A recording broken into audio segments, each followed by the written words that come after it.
What if I told you that everything we need to defeat Emu is right here in Marijois right now? This most recent episode 1153 reminded me of some old theories that haven't been talked about in a while, but I'd like to bring them back up. So of course, spoilers up through episode 1153. If you haven't watched that far, then scroll on. So with this most recent episode, we got this revelation that Haki can be stored within knots. And Joy Boy himself stored an insane amount of Conqueror's Haki within this knot that Emmett held for over 800 years. And that Haki was powerful enough to not only send the Gorosei back to respawn, but also trigger a massive panic attack in the god of the world, Emu. So is this not just a one-off thing, or is there really something to this? Well, if you remember, this isn't the first time we've seen energy or power stored within knots. During Nami's time skip, she was with the Weather Wizards. They also had these knots that had the power to control wind at different velocities, depending on how many of these knots you pulled. So since we've seen this multiple times, we've established that somehow, some way, you can put power in these knots. I think it's a little bit more specific than that. It's not the knot itself, it's the fact that you're weaving energy into these things. The rope inherently is just a bunch of smaller pieces woven together to make something a bit larger. So what if it's all about weaving these items with intent? We already know Haki itself is a manifestation of will.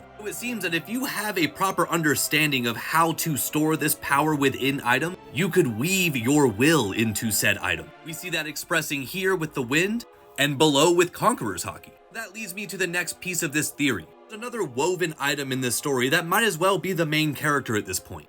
The Straw Hat. Of course, the Straw Hat we've been following started off with Roger seemingly, went down to Shanks, then now Luffy has it. And it's kind of his entire thing. This Straw Hat kicked off the entire story. So that brings me to Joy Boy. Even though we've only seen a silhouette of him, it very much looks like he has a straw hat. And it's almost as if we've maybe seen this straw hat somewhere before.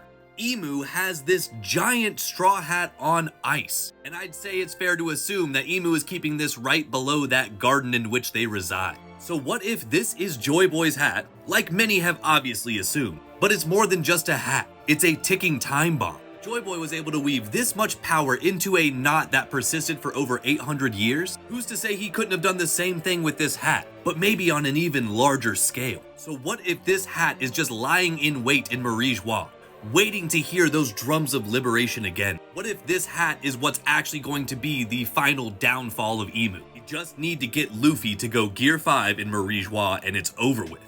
Full disclaimer, this is not my theory inherently. I may have added pieces to this, but I believe I heard this theory for the first time from Monkey D. Quell, and I'm also sure that there are plenty of other people who have theorized something along these lines as well. So if that's one of you or one of your homies, tag them down below in the comments. I feel like there's actually some potential to this theory. But as always, let me know in the comments.